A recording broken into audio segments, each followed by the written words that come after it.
One. Okay, thanks for the wait. Little technical difficulty on my end here. So everyone wants to say thank you so much for being here today. We've got Scott Sharrard with us, and Scott is well known for playing with Gregg Allman and Little Feat now, along with many other things.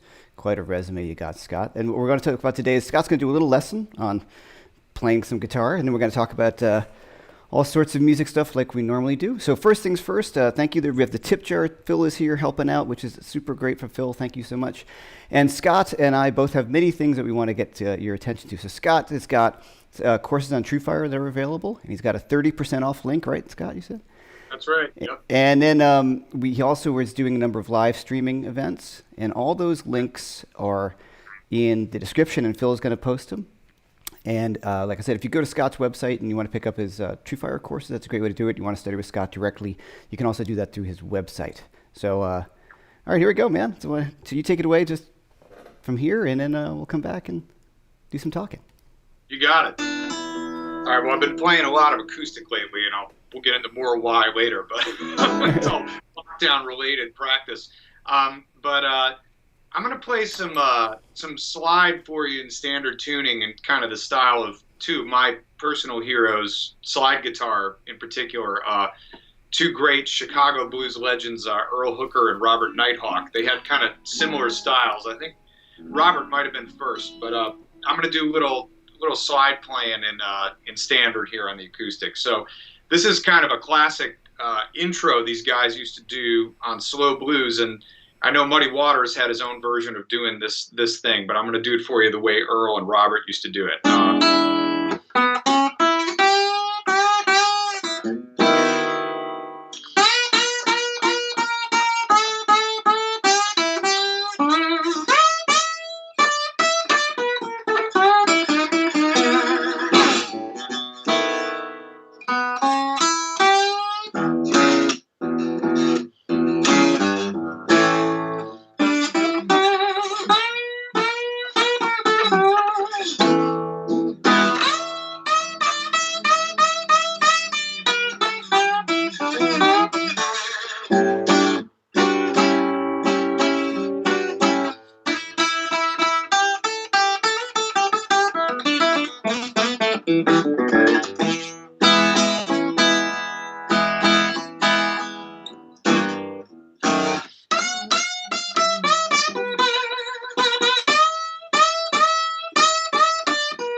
So it's something like that.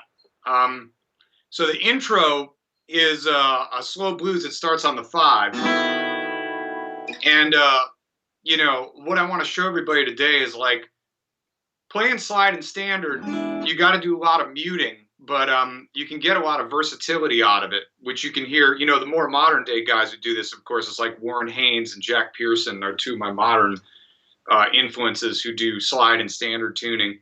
But, basically what I was doing with this Earl Hooker, Robert Nighthawk type thing is, in the first position, you can use,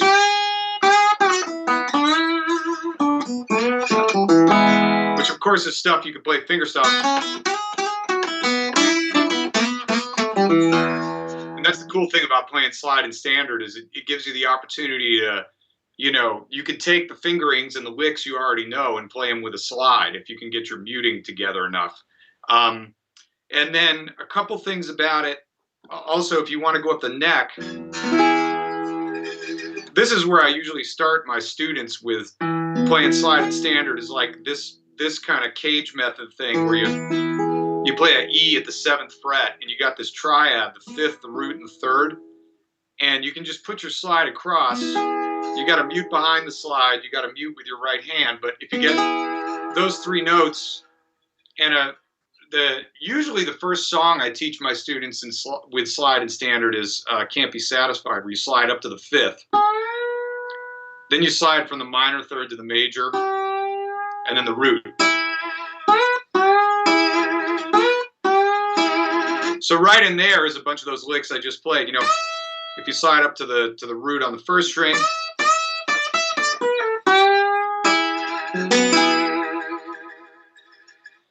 And it's really fun to experiment with, but I can't emphasize how important the muting is because, when you're playing slide in standard, you don't get as much sympathy from being in an open tuning.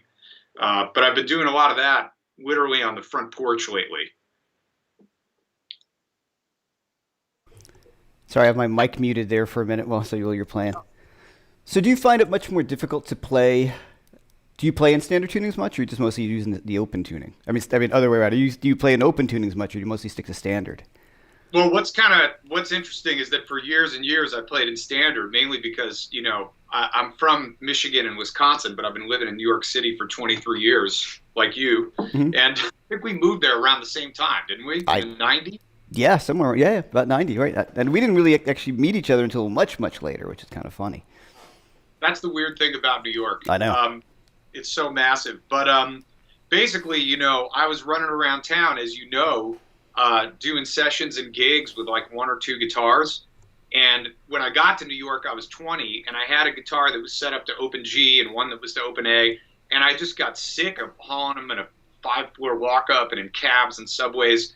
So I just started playing in standard all the time. Right. And eventually I learned that those guys I was citing before, Earl Hooker and Robert Nighthawk, they played mostly in standard tuning. Mm-hmm. And I think they have, especially Robert Nighthawk has one of the best slide tones and vibratos of all time, man. He's like just unbelievable slide guitar player.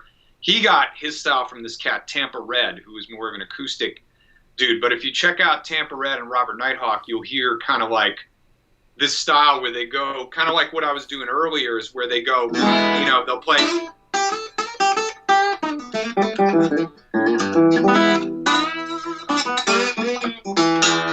They'll alternate between playing slide and finger style. Yeah. So now, when advanced for their time, Now, when you're playing slide in the open position, are you using it? What kind of technique are you using for that? Because sometimes, when you're playing in open tuning, you have to have the slide pretty straight, and are you kind of angling the slide a little bit, right? That's what people ask me that question a lot. Like when you're playing single notes, does your technique seem to change a little bit if you're playing? Obviously, when you're playing a bar chord or playing a chord with slide, you need to be right on line with the slide. But yeah. So when you're playing a single note, can you just kind of show your technique in that? I think it's a pretty cool thing to talk about. Yeah, so I'll again kind of work around that triad concept of just, the fifth, the root, and the major third in the key of E at the 9th fret. And then what you want to do is I'll cover a couple basic things with technique. You got to mute behind the slide. I use a glass slide on my third finger. So this is an actual Corsetan bottle from the early 70s. This is from the Dickie Betts collection. I've got like 2 or 3 of these. Oh boy. That my friend Smithers gave me from Carter Vintage. Mm-hmm. So you mute behind, and what I do is, for control, I keep my third finger in the slide. I'm almost like fretting a note with my third finger. So I'm bent like at the first joint, almost as if I'm playing a normal finger style note. Mm-hmm. The slide is landing not in the middle of the fret or in the back of the fret, but up towards the front edge. Right. All right. So it's got to be, because if you're back, see, it's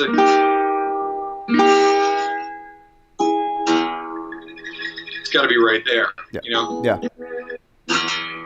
So you got to really, of course, with this, you really got to use your ear. It's like having a fretless guitar, Sure. Yeah. Now, when you do the single note stuff, I notice it's a different technique than when you're playing sort of the bar stuff, right? So it looked like you were kind of angling it, if you know what I mean. Yeah. Yeah. Yeah. Especially when you get that vibrato, and that's a real kind of like Chicago blues slide vibrato. And again, they got, it all comes from the South. It's, none of it is actually from Chicago, but you can hear Tampa Red doing it on acoustic,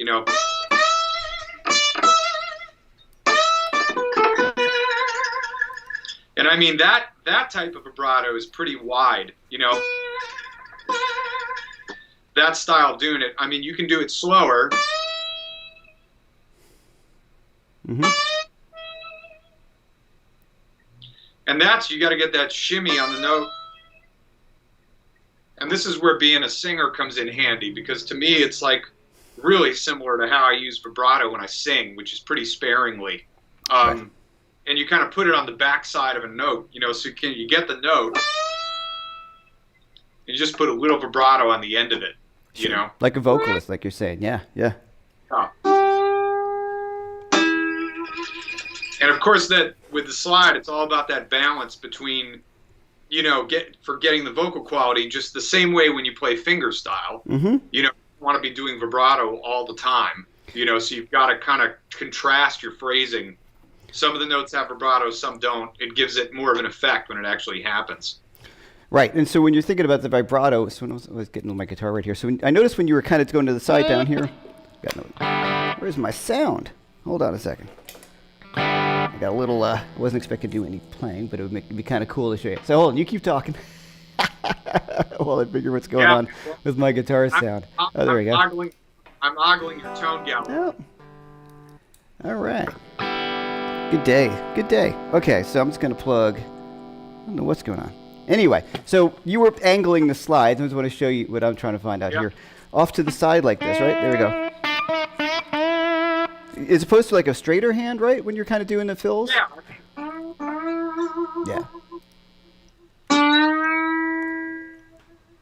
The main thing is that it's up on the edge of that fret. Mm-hmm. Cool. That's the main deal, is that whether it's straight or angled, the main thing is where the note is sounding, because it's not in the center of the fret or in the back of the fret. It's up towards the front edge. Yeah. Sure.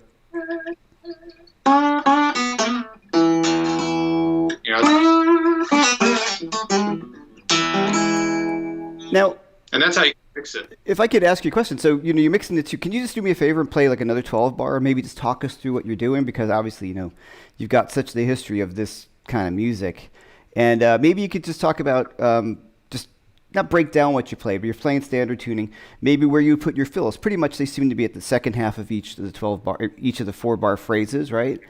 So where you would sing, or like how are you thinking about it when you're playing? So a lot of guys ask me, like, where do you put those fills in, and how do I know when a fill is going to come in? So maybe if you could talk about that a little bit, because obviously you did it perfectly, but I think it's kind of like to get your thoughts on where those should go.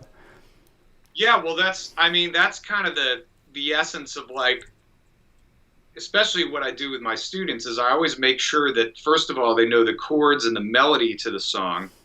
And then it's a process of, like, if it's a really, if it's a song that has a really popular improvisation in it, or is an improvisation that's like a basis for a whole style, they have to learn the improvisation note for note as well. So step one would be like learning the melody. And this is the melody to what I just played was originally this song called Anna Lee Blues. Mm-hmm. And it eventually became You Shook Me All Night Long by Muddy Waters, right? Now, who played guitar on You Shook Me? Oh, Hooker. Yeah. Okay. So that's how this all started. And then eventually everybody knows You Shook Me from Led Zeppelin. Mm-hmm. Okay? So what is that on the first or second record? It's on the first record, right? Record. Hey, now, do you know, out of just total guitar nerd stuff, the Earl Hooker recording, is that the same exact recording that Muddy Waters just sang over? Like, there's that version that's sounds exactly like it, just without the vocals. It probably is. I think it's exactly. What's the name of the song again? The Earl Hooker tune. Do you remember? You told. Anna Lee. Okay. Or Anna Lee Blues. It depends. And that's an old song. That was a song that was recorded by Robert Nighthawk. Oh, cool. So it's a pretty deep rabbit hole when you get into these guys, because Earl basically patterned his sound off Robert.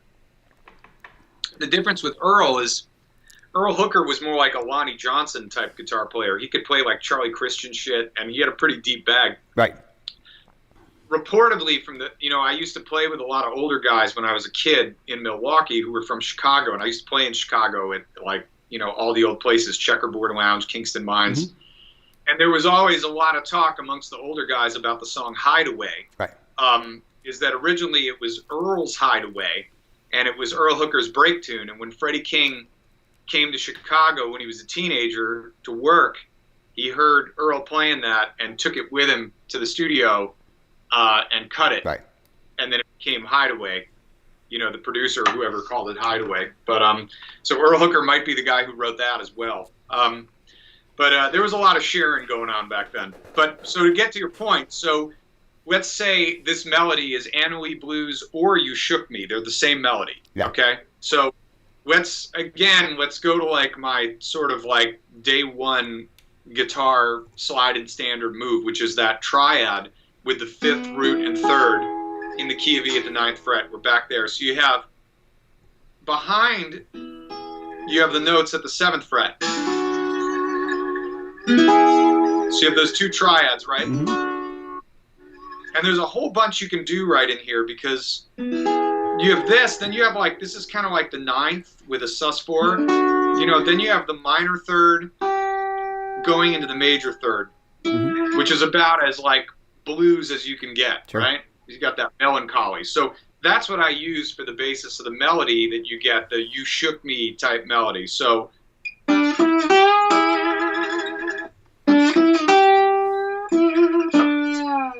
all right, so we go from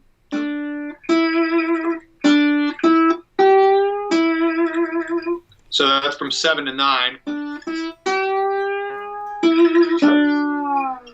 And then in between, you can do that kind of, you know, Jimmy Reed rhythm. So a good basic thing to do is just like,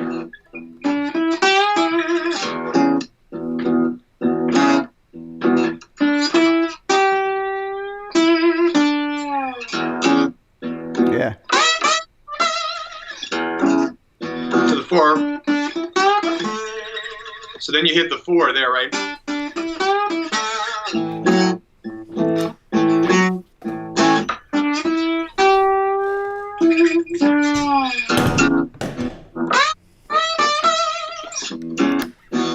Now for the turnaround, you can go to the 5th,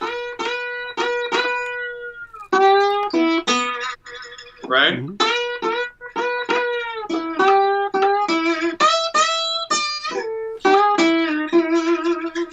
So now obviously I'm adding a bunch of other notes, but that's what they used to do, is they would, when it would go to the 5, they'd actually play the 5, right? Slide up to the B on the 2nd string.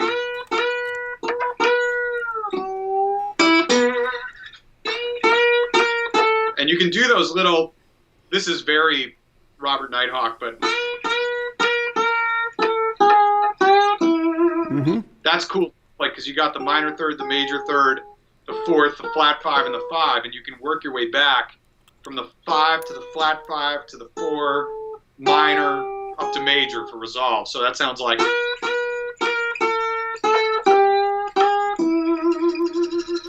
And you used to hear Muddy do that all the time, but Muddy learned it from those guys. Sure.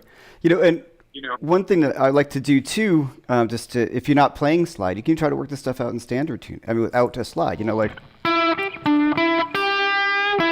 you know, what kind of do with bends or, you know. yeah, words both ways. Even that last thing I played, you know. Yeah. Play it as a bend, yeah.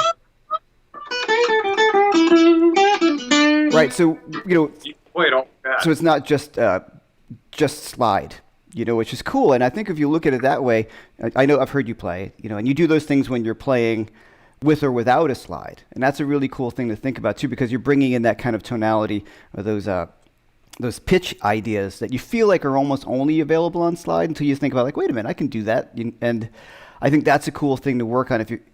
I know a lot of people, when you pull out a slide, they're like, oh, I don't play slide. You know, so you can start to dig into it in your own way and translate it into standard guitar tuning, which is something I've spent some time working on as well. And obviously you have, and anybody we listen to has, because that's all the part of the stuff, you know, part of the sound. Yeah, well, I mean, it was like, you know, growing up, like my 2 favorite rock bands were always the Allman Brothers and Little Feat. So it's been a hell of a trip to get inside both those families now. Yeah.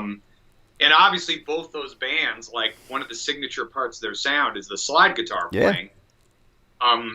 So, you know, the other thing is I saw you playing slide with your pinky, which is actually what I've been doing lately, because I've been chasing Lil George's tone pretty hard. Mm-hmm. And I got myself, this is anecdotal but fun, I got myself a Craftsman 11/16 socket from Amazon for $4.97, and I had my guitar luthier shave the top off to get some of the weight out because it was pretty heavy in the beginning. I was going to ask you about that because I tried that and I couldn't do it. It was so heavy. So you shaved off the top. That makes sense. Well, bro, there's a whole thing you can do. Like when you get one of these, like I said, $4.97 from Amazon. You got to get a metal saw. But I had my guy Paul Schwartz at Peekamoose Guitars in Harlem, where I usually live. I had him take the metal saw, and there's a line on the top. There's already a line cut, and if you take the metal saw and cut right on that line, you can cut off some weight. Right. And next thing I did is, this is pretty janky, but I was having some trouble, and I may modify this more soon. I was having some trouble keeping it on my finger for a long time. So I took a Band-Aid and I folded it up. Right. And I made a little mat. Yeah. You know, to put where it makes contact with my pinky. Necessity is the mother of invention, right? Yeah, it has a different sound. But I mean, like, I'm going really hard on this because when I started playing slide when I was a kid, this is like when I was like 10, 11, 12. I mean, my dad's a guitar player, singer, so I was playing Little Feat songs with him in like coffee shops when I was a little kid. Right. And when I was doing that, I was in open G or open A because I was basically trying to be Lowell George or Bonnie Raitt. They were my favorite slide players when I was starting. And what I used to do is I had one of these without any of these modifications that I have now in my 40s. Right. And, you know, I would basically play in those open tunings with really heavy strings and do what they did, crank the action up. Well, for years I kept one guitar like that. I'd use it in sessions. I used it on a couple songs with Gregg Allman. But I mainly was focusing on playing with a Corsetan bottle like I have been today because I was playing all this Allman Brothers music with Gregg, where you need this because this is light and it moves fast. And the pinky slide being metal, it does not move fast at all. It gives you a whole different tonality. Right. So now I've got my Stratocasters back. I've got them with 13s. I've got one in G. I've got one in A. And it's a completely different technique in terms of how to utilize it. But if I was to just play the metal today on the kind of style we've been playing, you know.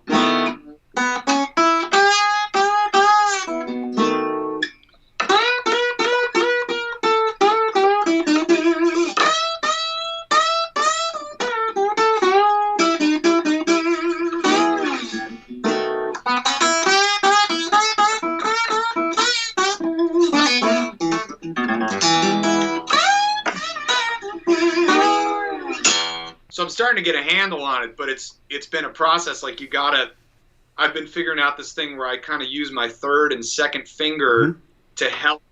You know, they're like pressing against the slide to help just give it some ballast. Yeah. So it doesn't go like this because it is heavy. But I tell you what, when I'm using this thing in Oper G or A on my Strats, and I've gone the whole route, and we were supposed to do like a month of touring with Little Feat this summer that is now pushed to 2021. Yeah, exactly. But man, the rig I had together was like I had both my Strats. I got these really awesome Lawler like lap steel slide pickups in the back. Oh, cool. And I got he used to use that Stratoblaster that Alembic makes, right, that Jerry Garcia used to have. So I got that put in both of them. And then the other thing I did is I got the Origin Effects slide rig compressor because they made a pedal that does the two unity gain sound. And I tell you what, man, I had just set that up right before we fled New York from the pandemic lockdown, and man, it just sounded insane. Like it just starts to really get the thing where every note is just this big tone, and you can back off from playing a lot, and it's a completely different approach than when you're playing, you know, traditional Chicago blues slide or Allman Brothers music. It's a totally different sound. I call it the California sound because it started with Ry Cooder. You know, Ry was the guy who kind of showed everybody all that stuff. Yep. A lot of people don't know Ry Cooder is playing slide guitar on the first Little Feat album. He is. I didn't know that. Well, what happened is literally days or the day before the session, and Russ Titleman told me the story many years ago, who produced that record. Lowell was building a model airplane, and in his guitar fretting hand, he was holding the propeller, and he accidentally turned it on, and it basically turned his fretting hand to mush. Oh, man. And they went in the studio, and Russ managed to book Ry Cooder to come in and fill in for Lowell. And I guess that was the first half of the sessions was Ry. And what Ry did is he came in and they did that famous version of 44 Blues that's on that record. And that's Ry Cooder all over that playing slide. And he's playing an open A. So Lowell heard that and he was like, shit, this is what I'm going to do. And that was the first time he ever played slide in open tuning. Interesting. And that's kind of what started his whole path. Same thing, you know, with Bonnie Raitt. I mean, same thing with Keith Richards. Keith Richards learned open G tuning from Ry Cooder on a session date. There was right. Well, he played on Exile, right? I mean, not Exile. What did he play on? Whetstone's record. I'm drawing a blank. Did Ry play on? I think that was later. The first time was the Performance film soundtrack with Mick Jagger. Oh, okay, cool. They did a song. There's a song. The first song on that record. It's a really cool track. It's funky as hell. I forgot the name of it, but that track has Ry Cooder playing slide and open G all over it. And I guess Keith went to the session. This is how the story goes anyway.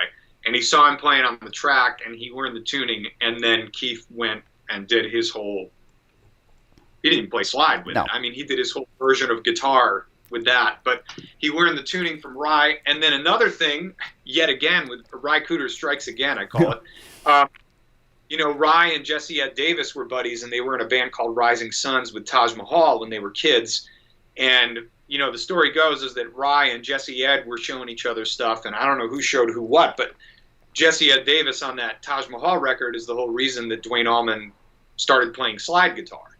Oh. So there's this incredible tradition in L.A., actually, of you got David Lindley, obviously Ry Cooder started it all, Bonnie Raitt, Lowell George, Paul Barrere from Little Feat, who, you know, when Lowell passed away, he picked up the slide, and he was a great slide player also. But they're all from that scene. They're all from that kind of Laurel Canyon scene of the 70s that ended up in the whole Warner Brothers 70s thing. Right. And their slide guitar sound it's very recognizable to me, and it's a Stratocaster, you know, usually with a really loud back pickup, over compressed, and then the slides, it changes from person to person. I mean, I'd say they use more metal than glass, but they kind of go back and forth. Bonnie uses a glass slide on her second finger that's from an actual bottle. And I think her sound is just amazing. I mean, she's one of my favorite guitar players, period. Yeah, you know? Absolutely. So I've always been in love with that sound and that scene. And this is, you know, becoming a member of Little Feat has given me this whole path that I've kind of gone down where for the first time I've tried all these things that I had never tried before with the compressor and the Stratoblaster and stuff like that. Now, before we get some people's questions, I've got a bunch of questions for you, but I want you to ask, you've probably told these stories a million times, so if you could just tell us, of course, how you met Gregg Allman, that would be really great. Some people want to know how, who are not familiar with you, some of the people coming here, and also your Little Feat gig, how you got that, which is two dreams come true, right? You're two of your favorite people. Who gets to do that? Yeah, it's pretty nuts. They're kind of related in a way. It's weird, but like that whole 70s scene is actually a very small family. You know, Gregg Allman was always out in LA on and off throughout the 70s, and he was friends with all the Little Feat guys and the Doobie Brothers and Steely Dan. They're all buddies still to this day. So actually those bands, the Doobie Brothers, Steely Dan, the Gregg Allman Band, and Little Feat, have all been in the same universe for me for about a decade. Yeah. It all started with me meeting Gregg, which was August of 2008. My buddy Jay Collins, who's the saxophone player in the Gregg Allman Band, he's now in Little Feat as well. This is going to be a very incestuous story. He's played with Steely Dan a bunch, so they're all interrelated. Right. Jay brought me to sit in with the Allman Brothers, and Gregg wanted to make a guitar change in his band. He wanted somebody at the time. His thing was he wanted somebody who played more like Wayne Bennett from Bobby Bland's group, which was a guy I was a huge fan of at the time. You know, Pat Hare and Wayne Bennett played those incredible licks on all those early Bobby Bland records. So Gregg sat me down. He asked me if I knew that stuff. I knew all of it from when I was a kid. I mean, a lot of the Chitlin Circuit guys I played with when I was a teenager used to play in Bobby's band at certain times, and they all used to beat me up about playing the licks right. So I had kind of a deep knowledge of what he liked. And we also loved songwriting. You know, right off the bat, we started talking about a whole bunch of songwriters we loved, like Tim Buckley and Tom Waits and all that kind of stuff. Again, 70s LA, strikes again.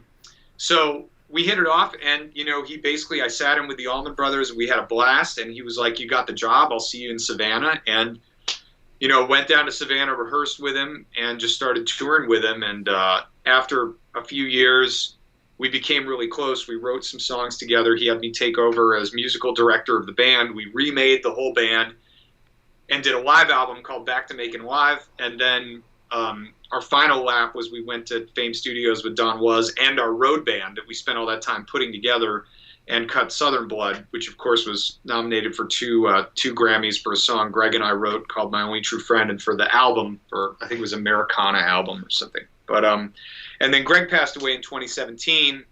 I released my fifth solo album, Saving Grace, which toured all over the world with my band for that. I did a couple years promoting that.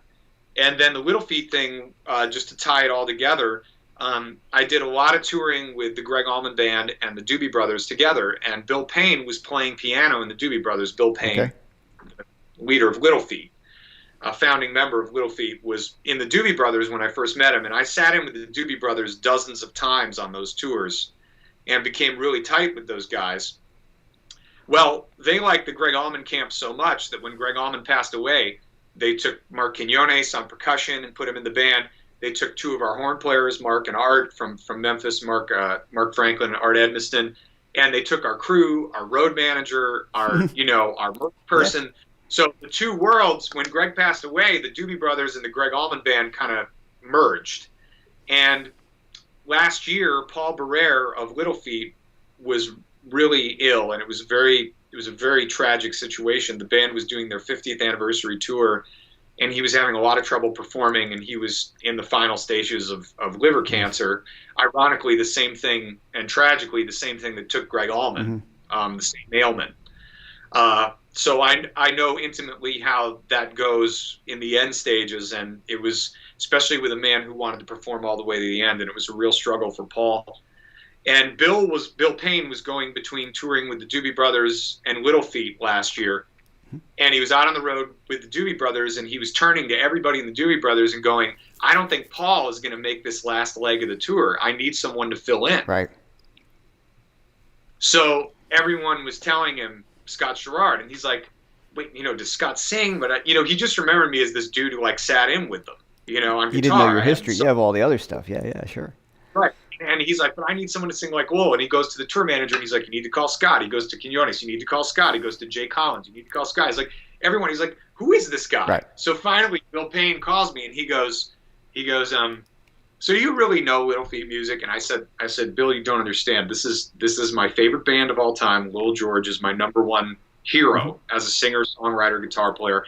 Said, I will not let you down.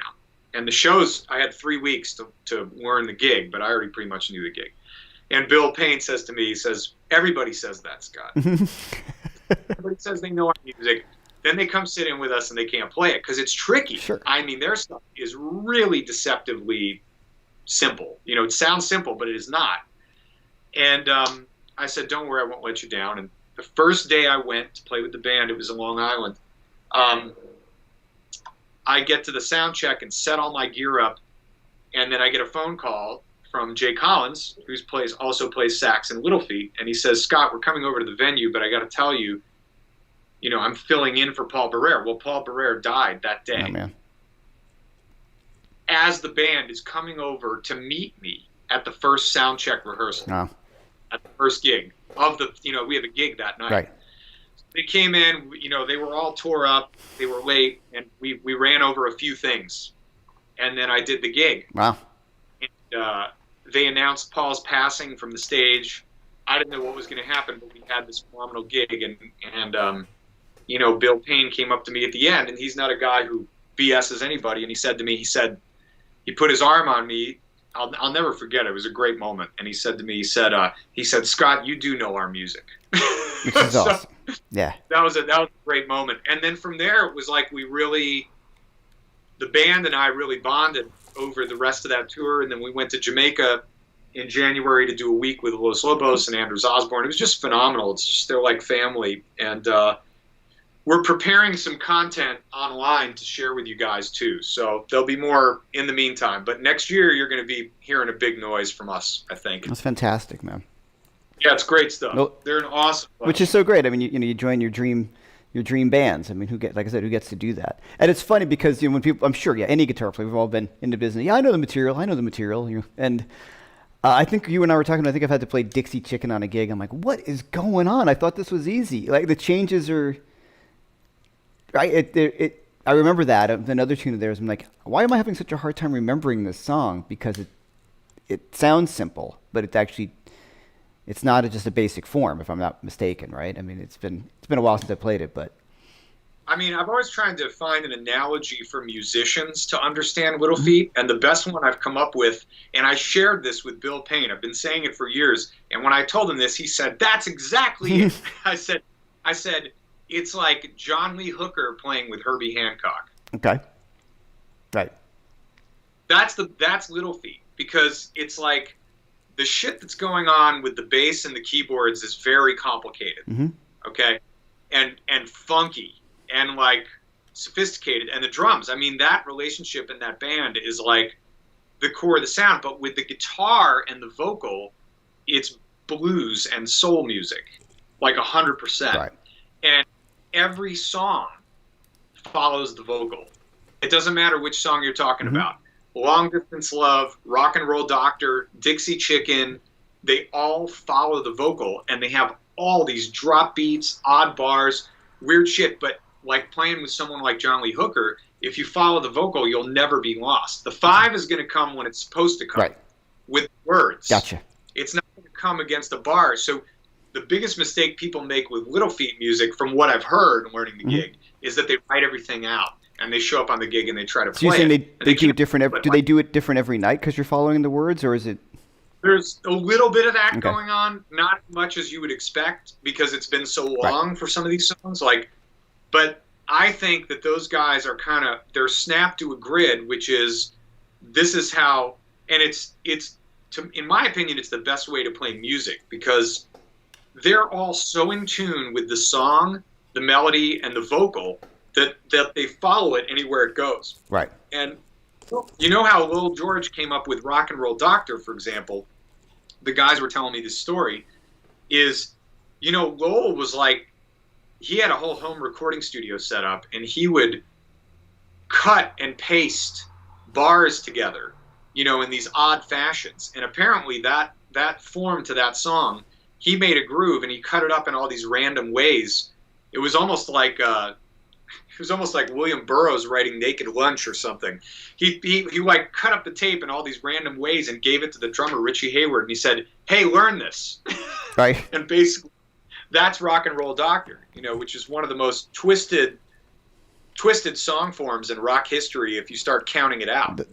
That's pretty funny. I'm sorry I got distracted. I want to make sure I realized I made a mistake. I didn't post your 30% off on your course code. Oh, sorry about that. I just got a text from Phil, who is super helpful here, saying, "Does he have a code?" So you have 30% off. Sorry to cut you off. I seemed I was not paying attention for half a second there because I'm making sure. So what I want to promote right now is what you want to talk about a bit too. Is you've got your truefire courses out.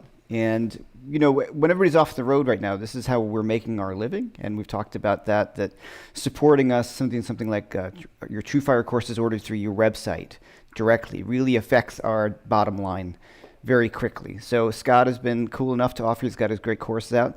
And it's Roots 30, and you're going to get 30% off of the course. And please buy it through his website if you want to get it, which is the link right here in the description. And if people want to take private lessons with you as well. Now I want to get to some questions. I'm going to go off camera, so you're going to see me reading. I don't want to be squinting, and I'm going to ask a few questions for you. Oh, on the TrueFire tip too, I also have a channel that's up now I'm adding more videos as I go, but you can subscribe to that for as little as $10 a month for most of the content as well. So that's all on the link you guys have up on my website. Cool. I just from Adam Isaacson. Of all the guitar players you have the pleasure of playing with, who do you admire the most as a master of the instrument? First of all, hi to Adam. He's one of my students. He's a lovely guy. And let's see, who do I admire most as a guitar player? Mm-hmm. Wow, that's I don't think I can pick one. Come on, Adam. You know, there's got to be more than one. I named 3. All right, perfect. 3. Thank yeah. you. Definitely. Definitely 3. Jimi Hendrix, number 1. Mm-hmm. If I had to pick one, it'd be Hendrix, I guess. After Hendrix, I'd say maybe Freddie King and Charlie Christian. That's probably my top 3 if you back me into a corner. That's pretty cool.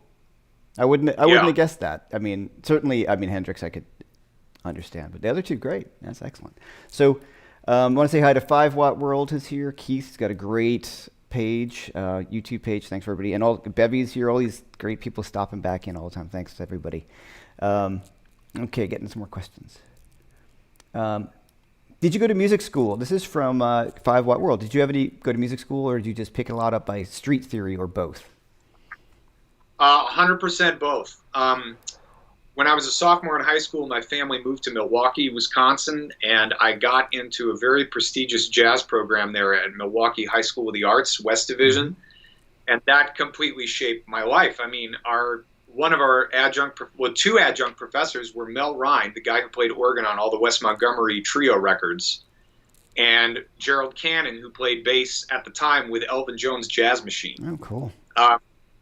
And then at night, I was getting crazy street knowledge at the Up and Under on Brady Street in Milwaukee, which used to be the premier blues club of the Midwest outside of Chicago. And there, it was like there was a jam session on Sundays where you'd run into Hubert Sumlin and Pinetop Perkins and all those guys. They'd come in and drink for free and jam and hang out with kids. And my dad used to bring me there first, and then they signed me on. When they heard me play, they signed me on as a barback at the age of 16, which you can do legally in Milwaukee, if anyone's there. And then I could go in whenever I wanted. As long as I didn't drink, I'd be good to go. So for me, it was going between Milwaukee High School of the Arts and the Up and Under. And I think my discipline is kind of a combination of spending my days. You know, we used to do competition. We did all these like trips with the jazz. I think we had like a sextet. And we did all these trips to like different colleges, and we studied with Bob Mincer and Jamie Aebersold and all those guys. Mm-hmm. And I got to be honest, in the group I was in, everybody was like a great jazz player, and I was basically like a blues player who messed around with jazz. Like even at that time, I gravitated towards like organ jazz, like, you know, Jack McDuff and Jimmy Smith. And I used to go see those guys all the time. My dad used to take me to see all the organ groups, right. Jimmy Griff and Charles Earland. So I was really into like Grant Green and Kenny Burrell early on for the jazz stuff, you know, and obviously there's all that. If you go between the nightclub and the jazz school, I quickly drew the, you know, the thing between Kenny Burrell, you know, and Grant Green is, you know, those were 2 of Stevie Ray Vaughan's favorite guitar players. You know, it's like Chitlins Con Carne got me through a lot of trials at jazz school. Sure. You know? Well, you do that great gig of that's where we've actually first met in person. Around the corner from where I live in Brooklyn is a great little club owned by who owns the club? He just popped out of me. Oh yeah, Julie, yeah, great song. Right, and a place called Lunatico, and it's a great little club that he opened up. And I saw you there. You're doing your Grant Green tribute gig, which is a ton of fun. And there, it was great to hear you play that, because I saw you play with Gregg Allman before he passed away at City Winery. Yeah, it was a great gig. And then when I heard you play there, I was like, oh wow, you know, the vocabulary that you had there too is great, because it's not appropriate on Gregg's gig to be playing all the kind of jazzier stuff. So it was really cool to hear you have this wide breadth of knowledge, which was totally apparent, which was a ton of fun, because, you know, it was like, oh, a pro. You know what I mean? Like playing for the gig as well, and then being able to totally cut loose. And yeah, it was really great to see that. Well, I'm really passionate about those Grant Green funk records. Like my jazz ensemble in high school, actually, I got those guys. I found the Grant Green Alive record on vinyl because Stevie Ray Vaughan kept talking about it in Guitar Magazine interviews. Right. But you couldn't get it anywhere. It wasn't on CD. It wasn't on cassette. you had to find it used. And it took me about a year, but when I found it, I put it on cassettes and gave it to my high school jazz band. We learned the whole album. We won a bunch of competitions playing that album front to back. Oh, cool. And it kind of stuck with me because I always wanted to sound like a saxophone player on the guitar first. Mm-hmm. So my heroes were King Curtis, Maceo Parker, Louis Jordan, Dexter Gordon. That's what I wanted to sound like on the guitar from when I was a little kid, because we always had those records on. Mm-hmm. And I loved that King, especially King Curtis, Maceo, Junior Walker, and the All-Stars, that sound. Yeah. And I was always trying to get it on the guitar. And when I heard Grant Green live, when I put the needle on that and that Let the Music Take Your Mind came on and he started playing, I was like, holy shit, somebody did it. Mm-hmm. It happened. Yeah. Because that to me was like Maceo on guitar. Yeah.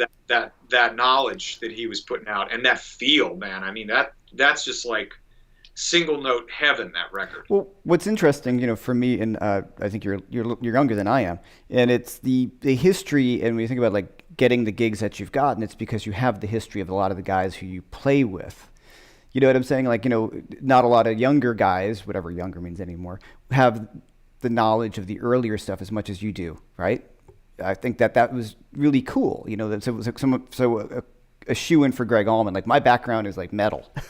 So I had to I didn't grow up hearing that. I grew up listening to, Proudly, Black Sabbath and things like that. So it's fascinating how what we grow up on obviously influences the way we play, but you can't replace, you can't replace that. Like, even when I was playing with, like Robin, he's like, so you're a rock guy. Like, you're a rock guitar player. I'm like, yeah, fuck yeah, I'm a rock guitar player. Totally. And he's like, do more of that. Cause that's where you totally kind of take off. You know what I mean? And it's that kind of, I think that I always love hearing people's backgrounds, cause then you can hear when you're talking and hearing you're playing. I'm like, oh yeah, of course. There's all that stuff that he's doing so naturally that to me, I would have to study, and then that vice versa. I just, as a guitar fan, I love hearing that when people are talking about their roots. And you're like, yeah, I totally hear that, Yeah. That was a fascinating commentary by me. Okay, so now the questions. Talk about, do you raise your action to play slide? Is that necessary? Well, that is all set up and tuning dependent. So when I'm in standard tuning, I've worked really hard with my tech, Paul Schwartz at Pika Moose Guitars in New York, on a whole bunch of things, to be honest. I mean, he's my sounding board for everything. Mm-hmm. And he has a very specific action. He sets my 336 and my Telecaster guitars where I'm in standard tuning and going between fingerstyle and slide. And it's up a little bit, but it's definitely a lot closer to the board than on my guitars that are an open G and open A, where they're only slide and they're much heavier strings. So there's this game when you're playing slide and fingerstyle of compromise, and every guitar sort of requires a different string gauge, a different string height, and then there's the type of slide. If you're using a light glass slide, mm-hmm. you can use really light strings, and Dwayne Allman was playing with 9s. Really? So you can use really light strings and get big sound. Because this weighs nothing. Yeah. Yeah, I know. I have one. Well, not that. You gotta throw the wire on there. Yeah. And then things change, because if it's heavier, now you got to crank the action up, because the slide is going to settle into the board a lot quicker, and you're going to need a little bit more real estate because you want the slide to float. You don't want to be pressing it. Mm-hmm. You want it to float on the strings. So that's all dependent on how you're set up. That's a great answer. That's a great answer, because I've tried to explain that with students, and it is one of the reasons why I stopped playing more slide than I did, because you're talking about New York. I'm like, how many guitars do I got to bring on a gig? I agree. There was the reality of it, It's kind of funny. All right, so Keith Stone recommended you try weather stripping instead of a Band-Aid, because you got the adhesive on the back. Yeah, it's a great idea. Yeah, and different thicknesses. You get it at the same hardware store. Right, yeah. What are some good songs to learn? This is from Thomas Forrest. For learning slide and standard tuning, do you have any good songs or artists that you would recommend to start with learning by ear? You named a few, but if you just want to run over that real quickly again so we get that answer. Well, I have to say, slide and standard, you end up running into a ton of virtuosos. It's one of the. That's why I always recommend like Anna Lee Blues by Robert Hmm. Nighthawk, and then learn like Earl Hooker's version, right? Because you'll see that they play it almost exactly the same, but there's subtle differences in positioning between the two of Hmm. them. Um, so I recommend those two very, very enthusiastically. I would also recommend Tampa Red, who's an acoustic blues player that precedes those guys. He was their Hmm. influence. He was a Delta blues, player in sort of the school of Charlie Patton and Robert Johnson, that era, 30s, 40s. Um, then, I mean, moving into more standard players, I mean, honestly, my two favorite slide and standard players of our current era are Warren Haynes and Jack Pearson. Sure. The thing is that Haynes, is a little bit easier than Jack, Mhm. but they're both extremely virtuosic in the way they play, and incredible and just emotive and awesome. Like everything about the way those two play slide and standard is to me like the gold standard of how to do it. But their stuff is pretty hard. So I'd recommend start with Tampa Red, Earl Hooker, Robert Nighthawk, guys we know were playing slide and standard who are just a little bit more, a little bit more like melodic and sparse in the way they play, so you can really get your technique together. When you were playing, I'm a big Tampa Red fan, and I noticed you had the vibrato really spot on for the Tampa Red thing. That wider vibrato. It's Yeah. I just noticed that when you were playing that. I'm like, sounds like Tampa Red. You Thanks. mentioned Tampa Red. Yeah. Okay, Roman Legions wants to know, Really into Tampa Red is Dwayne. Derek Trucks is really into Tampa Red as is he well. really? That's Oh. my favorites. Yeah. I just want to comment one thing. Sometimes when I watch the playback, it sounds like I'm stepping on what who I'm talking to's answers. There's a delay that I have not figured out yet. That you and I's conversation coming through Skype is perfectly in sync, but when it goes out to the world, sometimes I sound like I'm stepping on the end of your conversation, which is I'm trying to figure this out. It's all technical stuff that's making me crazy. So, So Jeff, the important question is it analog or digital yeah, delay? right, exactly. It's tape. Tape. Good question. All right, so Roman Legion wants to know if he's going to pick up, what would you say is a consummate Little Feat record to get started on? Waiting for Columbus is, in my opinion, I mean, again, like it's going to be a tie for my two families. It's like, is it Fillmore Hmm. East or is it Waiting for Columbus, the greatest live record of all time to me? The thing about Columbus is that it's just the pacing of it, the programming of it, the sound of it, the playing of it, the songs, everything is just so inspired and amazing and so thrilling. Hmm. I would start with that because it's just thrilling. And then from there, I would go to Sailin' Shoes. To me, when I heard, those were the first Little Feat songs I learned were like Willin' and Easy to Slip. Those songs are such incredible songs, and that record sounds so amazing. And you can learn so much from just those two records. I'd start with maybe those two, Waiting for Columbus, then Sailin' Shoes. And then you're going to have a whole, the last record album, Time Loves a Hero. I mean, there's so many great songs and performances on all of them. But try Columbus first. Cool, thank you. Apparently, Yeah. according to the 5 Watt World, the Grant Green Alive is on iTunes now, so you can check it out. It's everywhere Okay. now, like everything else. It's what I would have done to have had it to be so easy to find when I was a kid. It took me forever to find that record. Well, that's what made your thing, right? So you think like, it was unique in that sense where you got this, not that, it's like your insider information, it's like the payoff that you got from hunting down that record, I think. Well, and also I got it in a white sleeve. It wasn't even the original sleeve, so we didn't know who played on it. We didn't have any information. And we used to find those records, those vinyls. Donny Hathaway Live was another one, really rare, hard to find. We got it, and everyone would tape it, and everyone would just listen to and learn one album for like months. This is what I tell my students all the time. It's like everybody now, they go from one lick to the next. Mm-hmm. It's like we used to go from one album to the next and spend like all this time with like maybe 2 or 3 albums for months where we would just learn everything on it. Yeah. You know? Yeah. Get obsessed about it, but it's great that you performed it out and everything live. I have a question for you. me personally, because people always ask, so what is your rig live? Since you play slide and you change up your playing so much, I've seen you basically play deluxe reverb, right? A lot. Well, I mean, with Gregg Allman for all those years, it was mostly a 65 Super Reverb with Celestion G10 vintage speakers. And on the recordings, it's usually just that amp on 7. Sometimes I would use a Zen Drive pedal for overdrive, not often. Sometimes I'd use an MXR phaser on a couple songs. And guitar-wise, it's mostly my CS336 from 2001. I've swapped the pickups out a few times. It's got Wiz pickups in it for the last couple years, which I love. They're PAF clones. They were custom made for me. I used to use Seymour Duncan Antiquities and Lawlers. I've tried a bunch.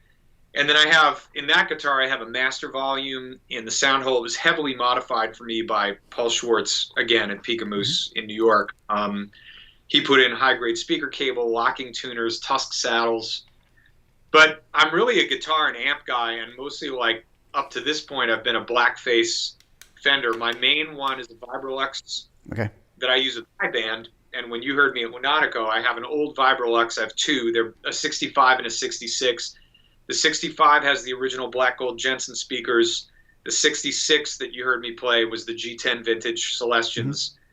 And, you know, I mostly plug straight in. Sometimes I use a fuzz face. Sometimes I use a Zen Drive. Well, I noticed you just played straight in that night, the whole thing, which is really great, you know. Just, I always admire guys like that, you know. And it's funny, people ask me about pedals all the time, but most of the times on gigs, it's just sort of straight in and maybe a boost pedal.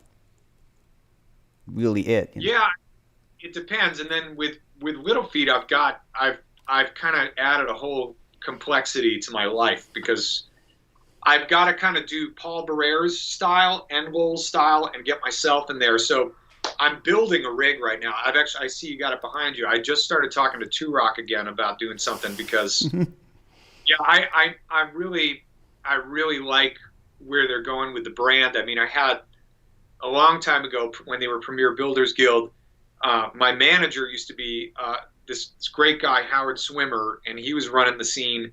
And I tried a bunch of amps, and I could never really, they always seemed like, back then, they were nice, but it always kind of felt like expensive Italian furniture, you know?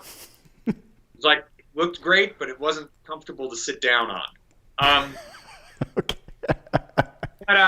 But, you know, in recent years, they've really been simplifying and pushing things towards what I'm going for now. And I'm working with them. Hopefully we'll come up with a head for Little Feat. I've got a speaker cabinet I'm going to use, which is a 212, and I've got these old 1970 JBL 120Fs that I have reconed.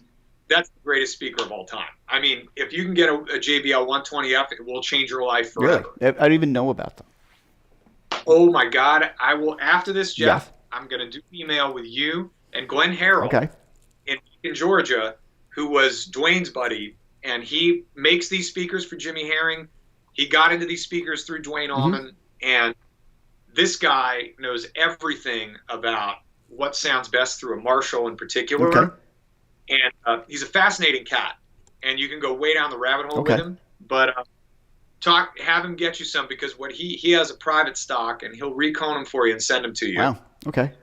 It's Glenn Harrell is something else, man. But you know, those speakers you could plug a toaster oven into those speakers, and it would sound amazing. Well, my friend Hoagie, who runs Comet Amps, he owns Comet, does Jimmy's amps, and I heard him talking about the JBLs that Jimmy's was using, and we started a conversation about JBLs a few weeks ago, you know, before everything went down, you know. And it's just like, how heavy are they? It's so funny, like my New York mind, how much did they weigh? You know? Like there's always that question, like, what was that? They're heavy as shit, but the only reason I'm getting them is because I get to have a road tech, you know, whenever I go out. So yeah, it's a big difference, man. I can help him lift it if he needs it, but it's like I don't have to lift it all by myself into my trunk, you know. It's a big concern for us, right? You know, moving our own gear to gigs in New York City, especially. People are like, you know, out of town. I remember, you know, I think it was Scott Henderson years ago saying, like, well, how are you running your reverb? I'm like, it's a knob in my amp, or it's a pedal, like, as opposed to like this rack thing and moving stuff. I'm like, if I can't, double park in front of the gig and get it in one shot or two shots immediately, I can't do it. You know what I mean? So it's even like the big 212 cabinet for the Two Rock, it doesn't really leave because it's just too unwieldy, I mean, in New York, that's a no-fly zone. Exactly. Yeah. And with my band, where I play with a little bit of a more overdriven sound most of the time going into the amp, I've been using my Princeton reverb, and I put a Celestion G1265 in it. I love those. Yeah. And I'll tell you what, I put that sucker on a chair, and in Rockwood Music Hall Stage 2, where we play regularly, it's perfect for that room, especially when my guy is doing front of house, Charlie Martinez. It sounds great. Yeah.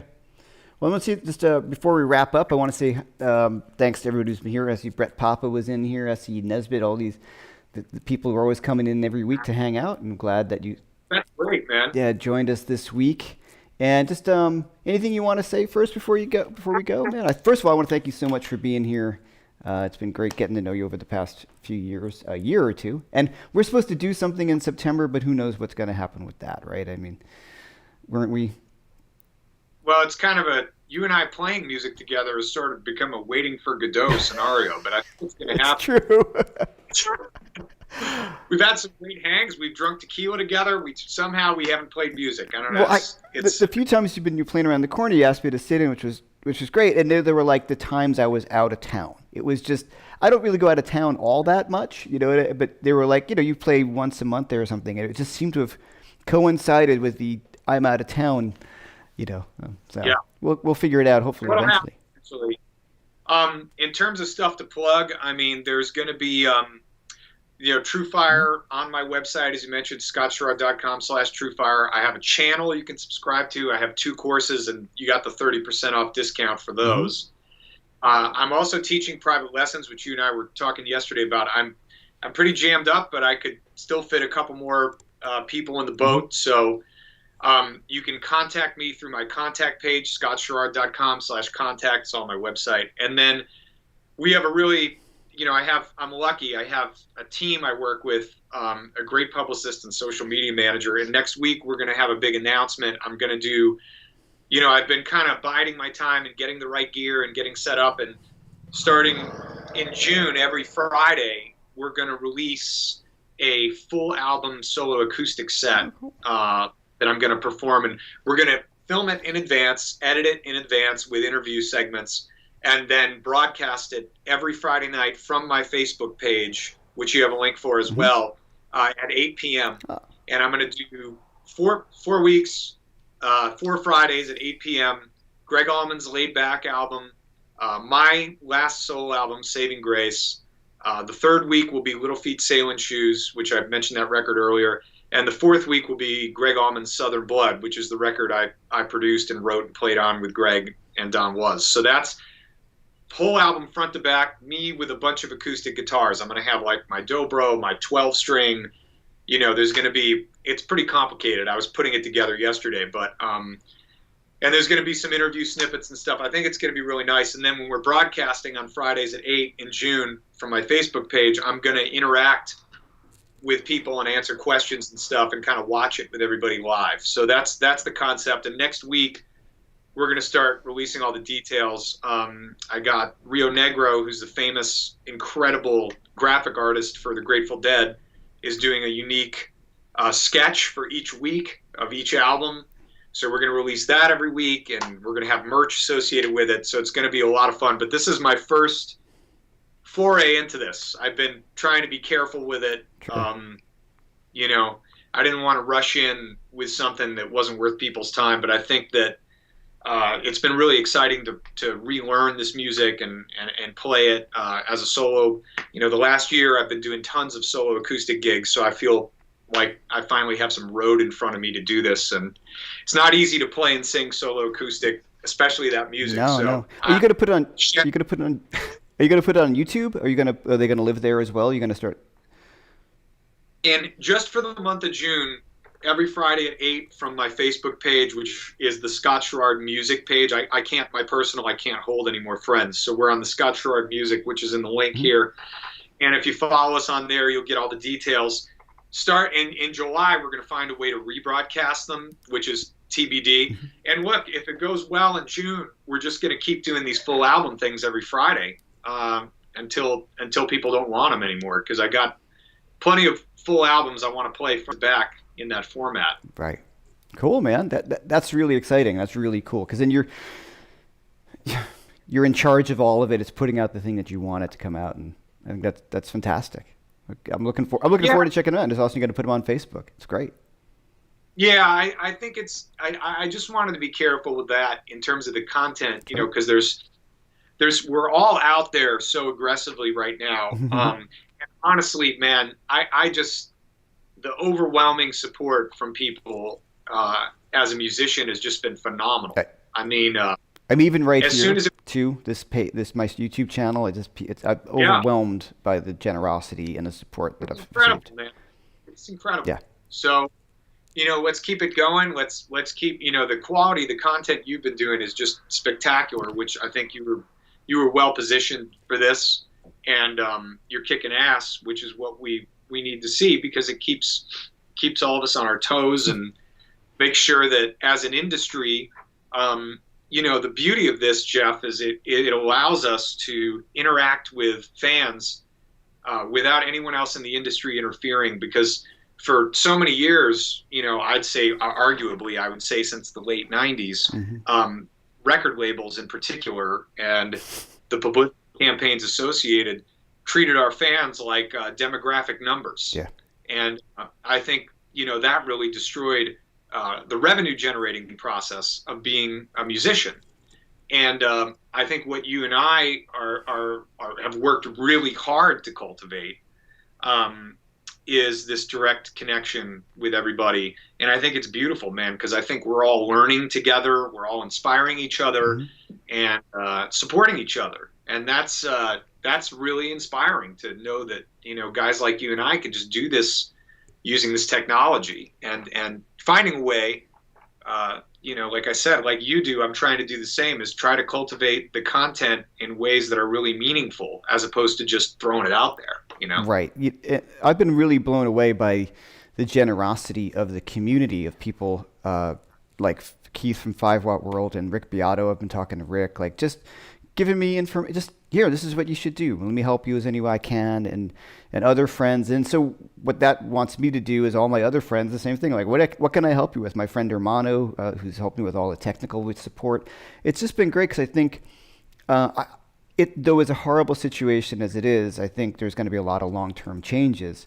And I think there can be some good out of this for artists. I mean, obviously the road, hopefully you come back to that, but we control this. What you can put out the content you want and make it your own thing. And like I said, and connect with the audience. And even if the audience is a little smaller than maybe the other, it doesn't matter to me. As long as you're affecting some people directly and they become you become a community, which I think is what I'm trying to do here of musicians. And I think we're all, I just like that, that's a community building. Yeah, that's great, man. I mean, that's what it's always been about. I mean, you go back to the glory days, of the 70s. I mean, Bill Graham at the Fillmore East, and Mo Austin and Warner Brothers, and Ahmet Ertegun and Atlantic. I mean, they were real tastemakers, and they were fans, and they were cultivating art that they were proud of for people who wanted to consume great art like they did. Right. And fans. Fans. Yeah, and I mean, we don't really have those arbiters anymore, because there isn't a record to sell for them to get a cut of it. So now we've taken the middleman out, so to speak, and I think it's a great start in this triage situation that we're all in. I mean, every industry is in it. Every industry at this point. Most, at least. Unless you're a hedge fund manager, then they seem to be doing okay.